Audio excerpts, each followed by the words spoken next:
हरे कृष्णा, राधे राधे। आप सभी का दिन शुभ और मंगलमय हो। इससे पहले की कथा सुनने के लिए और अपना भरपूर प्यार देने के लिए आप सभी का बहुत बहुत धन्यवाद।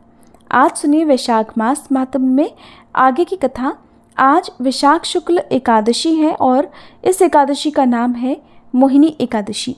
आपसे अनुरोध है हमारे चैनल पर आज आप एकादशी की वीडियोस भी जरूर देखिएगा, जिसमें एकादशी व्रत के साथ ही 11 माता की कथा भी सुनाई गई है। अब सुनिए आज की कथा। मुनियों ने पूछा, हे महर्षि, उस क्षेत्र में भगवान नरसिंह जी के स्थापित हो जाने पर फिर राजा इंद्रद्युम्न ने क्या किया, हम ये भी जानना चाहते हैं। जैमिनी जी बोले, राजा ने सबसे पहले इंद्र आदि देवताओं का आह्वान किया। 6 अंग, पद और क्रम सहित 4 वेदों के विद्वान सहस्त्रों ऋषियों और ब्राह्मणों को निमंत्रित किया। जो यज्ञ विद्या में कुशल और मीमांसा शास्त्र में परिनिष्ठित थे, सदाचारी, शुद्ध कुलीन और सत्यवादी वैष्णवों को भी आदरपूर्वक निमंत्रित किया। राजा का सभा भवन पत्थर का बना हुआ था। उसकी ऊंचाई बहुत अधिक थी और वह चूने से लीपा गया था। उसका विस्तार 2 कोस का था। उसमें नीचे की भूमि कहीं रत्नों से मढ़ी गई थी तो कहीं सोने से और कहीं स्फटिक मणि से तो कहीं चांदी से। उस भवन के चारों ओर सुखपूर्वक उतरने के लिए सैकड़ों सीढ़ियां बनी हुई थी। शुभ दिन और शुभ नक्षत्र में सब सभासदों की बैठक बुलाकर राजा ने सबको यथायोग्य आसन दिया। जब सभी लोग अपने अपने स्थान पर विराजमान हो गए, सुखपूर्वक बैठ गए, तब राजा ने अपने पुरोहित के साथ उपस्थित होकर देवताओं, ऋषियों तथा राजाओं के बीच में रत्न सिंहासन पर बैठे हुए शचीपति इंद्र का दिव्यमाला, चंदन, वस्त्र और आसन आदि के द्वारा सबसे पहले पूजन किया। इसके बाद वैष्णवों की पूजा की। फिर नारद जी और पुरोहित सहित उन्होंने इंद्र से कहा, हे देवेश्वर, मैं अश्वमेध यज्ञ द्वारा यज्ञ पुरुष भगवान श्री विष्णु का पूजन करूंगा। आप कृपया मुझे इसके लिए आज्ञा दें और जब तक सहस्त्र यज्ञ पूर्ण ना हो जाएं, तब तक देवताओं सहित आप इस सभा भवन में निवास करें। आपने पहले यहाँ जिन शरीरधारी नीलमाधव का दर्शन किया है, वे बालुका राशि में छिप गए हैं। उनके पुनः प्रकाश में आने पर आप लोगों का भी कल्याण होगा, इसलिए मेरा सारा ये प्रयास है। राजा के इस प्रकार सूचित करने पर इंद्र आदि देवताओं ने कहा, इंद्रद्युम्न, तुम सचमुच महात्मा हो। तुमने इस पृथ्वी पर सत्यव्रत का पालन किया है। हमने पहले से ही तुम्हारे भविष्य कार्यक्रम को जान लिया है। तुम्हारा ये कार्य तीनों लोकों को पवित्र करने वाला है। हम इसमें तुम्हारे सहायक होंगे। तुम भक्तवत्सल भगवान विष्णु का सहस्त्र अश्वमेध यज्ञों द्वारा सुखपूर्वक पूजन करो। इसके बाद राजा ने यज्ञ के आरंभ के लिए भगवान का पूजन किया।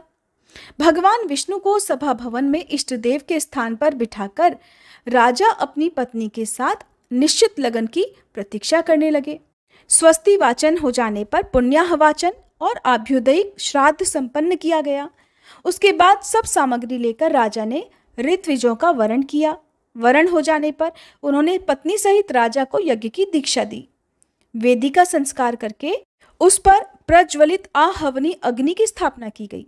वह अग्नि साक्षात भगवान विष्णु का तेज है। फिर प्रोक्षण और अभिमंत्रण करके उत्तम लक्षणों वाले अश्व को छोड़ा गया। यज्ञ की दीक्षा लिए हुए राजा मौन होकर मृग चर्म पर बैठ गए। जब तक महायज्ञ का कार्य चलता रहा, तब तक सब मनुष्यों के लिए वहां 6 प्रकार के अन्न, पान आदि चतुर रसोइयों द्वारा तैयार किए जाते थे। उस यज्ञ में प्रतिदिन लोगों के सम्मान और आदर में वृद्धि होती थी। साथ ही प्रतिदिन नए नए भोज्य पदार्थ एक से एक बढ़कर प्रस्तुत किए जाते थे। वहां सर्वत्र प्रयास करके लोगों का आदर सम्मान किया जाता था और आग्रह पूर्वक भोजन भी कराया जाता था। वहां किसी को याचना नहीं करनी पड़ती थी। कोई भी खाली हाथ नहीं लौटता था। महाराज के महल सब मनुष्यों के लिए अपने घर के समान हो गए थे। भगवान श्री विष्णु की प्रसन्नता के लिए किए जाने वाले उस यज्ञ में यज्ञानुष्ठान में कुशल तथा सदाचार विभूषित विद्वान कार्य करते थे। अग्न्याधान से लेकर अवभृत प्रचार तक सब कार्य क्रमशः और विधि के अनुसार संपन्न हुए। कोई भी मंत्र कभी स्वर और वर्ण से हीन नहीं होने पाया। विधि के विधायक महर्षि ही वहां यज्ञ कर्म के अधिष्ठाता थे, इसलिए कर्म में कहीं कोई गलती होने ही नहीं पाती थी। वहां सप्तऋषि, याज्ञवल्क्य आदि मुनि जो गुण दोष का विभाग करने वाले हैं, यज्ञ के दिव्य सदस्य, यज्ञ के साक्षी और यज्ञ कर्म कराने वाले थे। उन्हीं का ऋत्विजों के रूप में वर्णन कराया गया था। यज्ञ में सम्मिलित हुए मुनि लोग परस्पर कथा वार्ता के प्रसंग में वैदिक वाक्य, सूक्त तथा गुह्य उपनिषदों की चर्चा करते थे। सभी पापों का नाश करने वाले भगवत चरित्रों की कथा भी वहां सभा में हुआ करती थी। राजा इंद्रद्युम्न के यज्ञ में सब देवता प्रत्यक्ष होकर हविष्य ग्रहण करते थे। वह यज्ञ तीनों लोगों को प्रसन्न करने वाला था। इस प्रकार क्रमशः विधिपूर्वक चलने वाला वह अश्वमेध यज्ञ 999 की संख्या तक पहुंच गया। जब अंतिम यज्ञ अर्थात 1000वां यज्ञ होने लगा, तब राजा इंद्रद्युम्न प्रतिदिन दिव्यावस्था को प्राप्त होने लगे।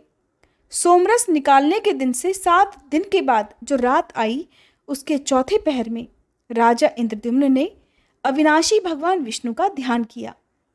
उस ध्यान में उन्होंने स्फटिक मणिमय श्वेत द्वीप को प्रत्यक्ष हुआ सा देखा।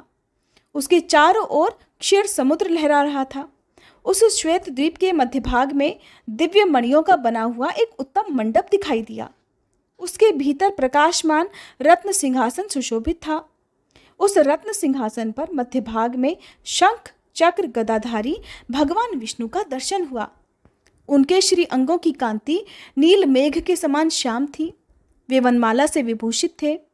उनके दाहिने भाग में हिमालय के समान गौर तथा कोटि चंद्रमाओं के समान कांतिमान धरणीधर अनंत विराजमान थे, जो फन रूपी मुकुट का विस्तार करके सुंदर छत्र के आकार में परिणत हो गए थे। उनका स्वरूप बड़ा ही मनोहर था। उनके कानों में 2 रत्नमय कुंडल झिलमिला रहे थे। शरीर पर सुंदर नील वस्त्र शोभायमान था। भगवान के बाएं भाग में शुभ लक्षणों से संपन्न भगवती लक्ष्मी जी विराजमान थी। उनके हाथों में वर और अभय की मुद्रा तथा कमल सुशोभित थे। उनके शरीर की कांति कुमकुम के समान थी और नेत्र बड़े सुंदर थे। वे कमल के आसन पर बैठी हुई थी। भगवान के आगे श्री ब्रह्मा जी हाथ जोड़े खड़े थे। श्री हरि के बाएं भाग में नाना मणिमय सुदर्शन चक्र स्थित था। सनकादि मुनीश्वर उन जगत गुरु भगवान विष्णु की स्तुति कर रहे थे। ध्यान में भगवान का इस प्रकार दर्शन करके राजा इंद्रद्युम्न को बड़ा हर्ष हुआ और वे गदगद वाणी से उनकी स्तुति करने लगे। इंद्रद्युम्न बोले, हे जगदाधार, आपको नमस्कार है। जगदात्मन, आपको नमस्कार है। कैवल्य स्वरूप, त्रिगुणातीत, गुणांजन, आपको नमस्कार है। आप विशुद्ध निर्मल ज्ञान स्वरूप हैं, आपको नमस्कार है। शब्द ब्रह्म नाम से प्रसिद्ध आपको नमस्कार है। हे जगत स्वरूप, आपको नमस्कार है। संसार सागर में गिरे हुए दीन दुखी मनुष्यों के दुख का नाश करने वाले आपको नमस्कार है। हृदय की दुर्भेद्य ग्रंथियों का भेदन करने वाले आपको नमस्कार है। आप 14 भुवन रूपी भवन के मूल स्तंभ हैं, आपको नमस्कार है। कोटि कोटि ब्रह्मांडों की रचना करने वाले शिल्पी रूप आप भगवान चक्रपाणि को नमस्कार है। आप करुणा रूपी अमृत सिंधु को बढ़ाने वाले चंद्रमा हैं, आपको नमस्कार है। दीनों का उद्धार करने के लिए एकमात्र गुप्त दया सिंधु स्वरूप आपको नमस्कार है। जगत को प्रकाशित करने वाले जो सूर्य आदि ज्योतिर्मय ग्रह और नक्षत्र हैं, उनकी भी ज्योति आप हैं, आपको नमस्कार है। आप अंतःकरण के पापों को जलाने के लिए प्रदीप्त अग्नि रूप हैं, आपको नमस्कार है। आप सबको पवित्र करने वाले हैं, पवित्र वस्तुओं में सबसे अधिक पवित्र हैं, आपको बारंबार नमस्कार है। आप सबसे अधिक भारी, सबसे महान और सबसे अधिक विस्तार युक्त हैं, आपको बार बार नमस्कार है। आप अतिशय निकट, बहुत ही दूर और अत्यंत छोटे हैं, आपको बार बार नमस्कार है। हे नारायण, आप सबसे श्रेष्ठ और परम पवित्र हैं, आपको नमस्कार है। जगन्नाथ, मेरी रक्षा कीजिए। दीनबंधो, आपको नमस्कार है। प्रभो, आपको सुखदायिनी नौका के रूप में पाकर मैं भवसागर से पार हो गया। रमानाथ, आपका दर्शन होने से मेरे सारे क्लेश दूर हो गए। आप सच्चिदानंद स्वरूप हैं, आपको प्राप्त हुए मनुष्यों के दुख का सर्वथा नाश हो जाता है। इस प्रकार ध्यान में स्थित हुए राजा इंद्रद्युम्न ने जगदीश्वर भगवान विष्णु की इस प्रकार स्तुति करके उन्हें प्रणाम किया। फिर ध्यान के अंत में राजा को अपने आप का भान हुआ। वे सोचने लगे, यहाँ पर भगवान विष्णु कैसे स्वयं मेरे प्रत्यक्ष होंगे। इस चिंता से उनका मन व्याकुल हो गया। उन्होंने नारद जी से सारी बात कही। तब नारद जी ने उन्हें आश्वासन देते हुए कहा, हे राजन, अब तुम्हारा शोक समाप्त हो गया। इस यज्ञ के अंत में भगवान तुम्हें यहाँ प्रत्यक्ष दर्शन देंगे। ये सब बातें किसी दूसरे के आगे मत बताना। जैमिनी जी कहते हैं, इसके बाद राजा के अश्वमेध यज्ञ में सुत्या अर्थात सोमरस निकालने का महोत्सव आरंभ हुआ। उसमें दीन दुखियों को बेरोक टोक मनवांचित दान दिए जाने लगे। उस समय नारद जी ने राजा इंद्रद्युम्न से कहा, राजन, अब पूर्णाहुति का कार्य समाप्त हो, जिससे कि ये यज्ञ सफल हो जाए। पहले ध्यान में तुमने जो कुछ देखा है उसके आदेशानुसार तुम्हारे भाग्योदय का समय अब पास आ गया है। श्वेत द्वीप में जिन विश्वमूर्ति अविनाशी श्री विष्णु का तुमने दर्शन किया है, उनके शरीर से गिरा हुआ रोम वृक्ष भाव को प्राप्त हो जाता है। वह इस पृथ्वी पर स्थावर रूप में भगवान का अंशावतार होता है। भक्तवत्सल भगवान अब उसी रूप में अवतरित हो रहे हैं और तुम्हारे ही सौभाग्य से सर्व पापहारी भगवान यह सब लोगों की आंखों के अतिथि बनेंगे। अब यज्ञांत स्नान समाप्त करके वृक्ष रूप में प्रकट हुए यज्ञेश्वर भगवान विष्णु को तुम इस महावेदी पर स्थापित करो। इस प्रकार विचार करके नारद जी और इंद्रद्युम्न दोनों प्रसन्नतापूर्वक वहां गए और उस वृक्ष को देखकर इसके रूप में साक्षात ब्रह्म भगवान विष्णु प्रकट हो गए, ऐसा मानते हुए सब लोग बड़े प्रसन्न हुए। 4 शाखाओं से युक्त उस चतुर्भुज वृक्ष का दर्शन करके राजा ने अपने परिश्रम को सफल माना। फिर नीलमणि माधव के अंतर्ध्यान होने का जो शोक था उसे उन्होंने त्याग दिया और बार बार उस वृक्ष को प्रणाम करके नेत्रों से आनंद के आंसू बहाते हुए राजा ने ब्राह्मणों से उस वृक्ष को मंगवाया। वे लोग माला और चंदन से विभूषित विष्णु जी के उस दिव्य वृक्ष को महावेदी पर ले आए। फिर नारद जी के कहे अनुसार राजा ने उस वृक्ष का पूजन किया और पूजा समाप्त करके मुनिश्रेष्ठ नारद जी से पूछा, मुने, भगवान विष्णु की कैसी प्रतिमाएं बनेंगी और उन्हें कौन बनाएगा? तब नारद जी ने उत्तर दिया कि राजन, भगवान की लीला सभी लोकों से परे है, भला उसे कौन जान सकता है। इस प्रकार बातचीत हो ही रही थी कि ऊपर से आकाशवाणी सुनाई दी, भगवान विष्णु अत्यंत गुप्त रखी हुई महावेदी पर स्वयं अवतरित होंगे। 15 दिनों तक इसे ढक दिया जाए।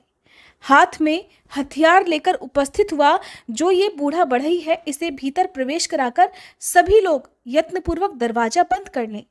जब तक मूर्तियों की रचना हो तब तक बाहर बाजे बजते रहें, क्योंकि रचना का शब्द कान में पड़ने पर वह बहरा बना देने वाला है।